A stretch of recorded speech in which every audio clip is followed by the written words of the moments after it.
Mic check 1 2. It's the Y2K collector, and physical video games are undefeated. They are still undefeated. I remember hearing about Pokemon Fire Red being made available for digital consumption, meaning a game that was previously, I guess, locked to the Game Boy Advance was now available for you to play, I believe, on the Nintendo Switch Online service. Someone can correct me in the comments if I'm wrong. And I remember when this was announced, a lot of people who were very upset with what has been happening with the prices of physical video games, physical retro games.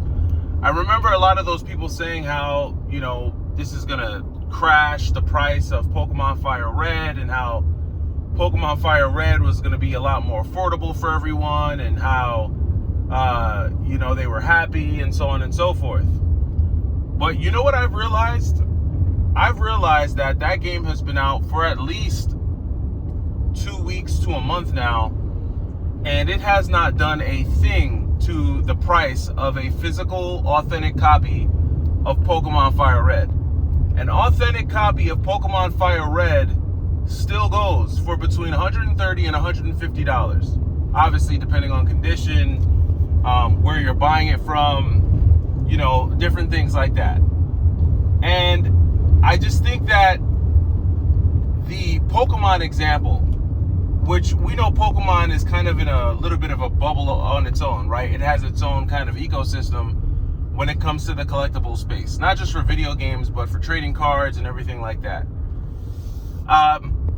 When I see things like this happen, it kind of just reminds me that the market for playing video games and the market for collecting video games are two very different markets. And I think video games, the video game community, I think is one of the hobbies that still kind of blurs the lines between someone who is a video game collector and someone who is a video game player.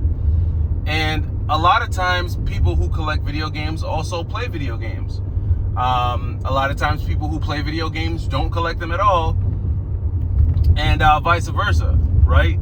But this is still one of those hobbies where I think people kind of blur the lines between the two hobbies of playing video games and collecting video games. And the danger in that, especially if you're someone who likes to hypothesize, about the market of video games and what prices are going to do. And the problem with blurring those lines is that, especially now with where we're at with retro game pricing, people make the mistake of hearing that a game is going to be re-released digitally and automatically assume that the market that is meant for people who play video games and the market that's meant for people who collect video games are the same. And so they think that because they think these two markets are one, they assume that something like a game being released digitally is not all of a sudden going to tank the collector market. And that's just not the way it works. It's just not the way it's working.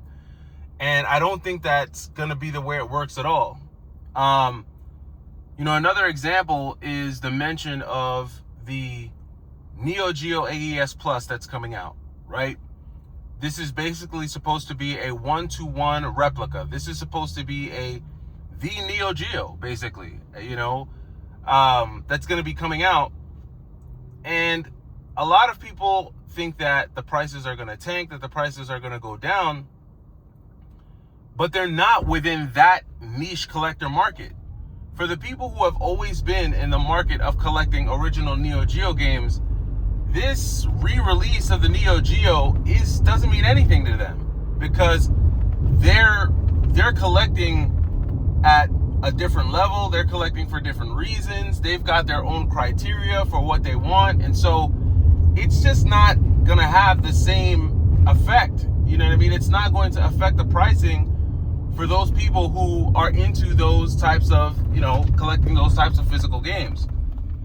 And I think, one of the things that I think about when I think about, going back to digital,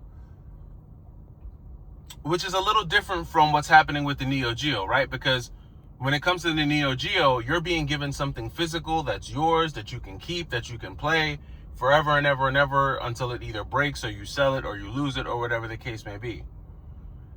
But when it comes to like the Pokemon Fire Red scenario, that's a lease. That's not even like you know, a lot of people say, well, I bought Pokemon Fire Red digitally. Did you? Like, did you really buy it digitally? Or did you lease it digitally? And this is where the preservationist, and sorry for the shaking of the camera, I'm kind of on the road, but this is something that I was thinking about, and I just kind of wanted to make a quick video about it because we're gonna see more and more of this. We're going to see more and more digital releases of things. And have digital releases affected physical prices in the past? Yeah, they have. I'm not gonna say that they haven't. Sure they have for certain games, but it all depends on the game. It all depends on the market. It all depends on the types of collectors who collect that game. And you cannot paint the retro video game market with a broad brush anymore. I think a lot of people have really gotten into curating. A lot of people have really gotten into niching down on the genres and, consoles and platforms and different types of games that they want. And so to say the retro game market is rising or the retro game market is falling is kind of like, I don't know, it's not accurate. You'd really have to kind of narrow it down to the platform, to the game, to the franchise.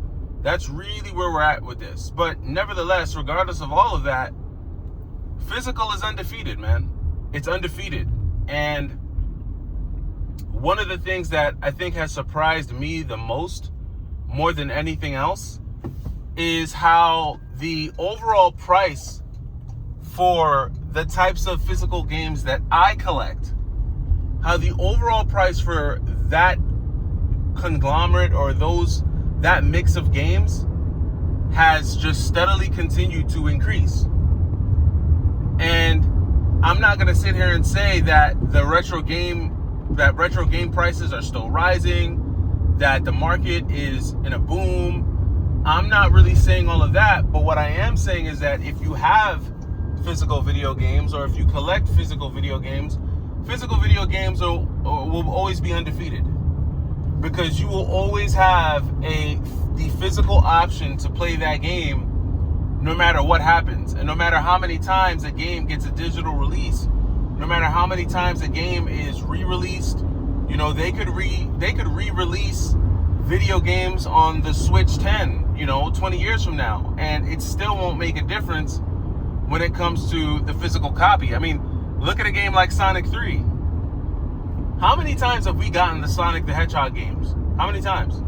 How many ways can you play Sonic? You can probably play Sonic on almost every single platform, video game platform known to man. I mean, there's a Sonic game on literally almost every console. But despite that, an original copy of Sonic the Hedgehog is still going to be $30. An original copy of a complete in-box copy of Sonic the Hedgehog 3 is still going to be $35 to $40. It doesn't change anything because of the experience. Now, I do want to address something that I often hear is that, well, the only people, dumb enough to pay, high prices for retro games are resellers or collectors. Well, no, I think that's a little bit of a, I think that's an inaccurate statement. And it kind of generalizes, or let me use a better word, it trivializes the hobby of collecting or the hobby of buying video games. I could sit here and say that someone who pays $600 to go to a rock and roll concert, or someone who pays $500 to go see Beyonce, I could say that person's an idiot. Why would you pay $1,000 to go see Chris Brown when you can just download his music online and listen to his songs? Well, you do that because you want the experience. And I understand, before all of you who don't understand what an analogy is, before you guys come into the comments and say, well, a concert is different from a video game. I know it's different, but the principle's the same. The reason why a person is going to pay $1,000 to go listen to Chris Brown live, as opposed to paying $1.29 to listen to the same song on Apple iTunes, is because the experience is different. It's just different. And to say that a person who pays hundreds of dollars to go to a concert is stupid because they pay that money, well, that's just your opinion. We all want different experiences. We all want what we want. And there's an experience that comes along with playing original games on original hardware. There's an experience there. And you could try to trivialize it and call people who enjoy that experience dumb or stupid or fools or this or that. But if you're going to say that, then you can't be offended when someone who calls something you like dumb or stupid or trivial. You know, like I said, whether it's you like sports, whether you like wrestling, whether you like hand grenades, whatever it is you like, you know what I'm saying? It doesn't matter. The point is that we can trivialize anything, but at the end of the day, people are going to pay for what they want. And if you've got the money to do so, then like Bobby Brown says, it's your prerogative. So, yeah, physical is definitely undefeated. Digital releases, in my opinion, do not impact the hobbyist market or the collector market. They're two different markets. The market for those who play games is different from the market of those who collect games.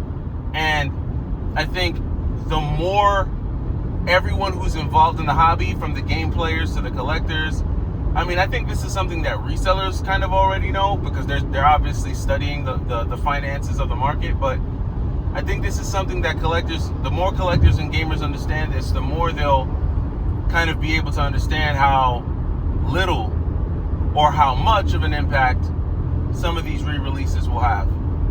But let me know what you think about this in the comments. I'm just on the road, just thinking. I'll catch you in the next one. It's the Y2K Collector. Take it easy.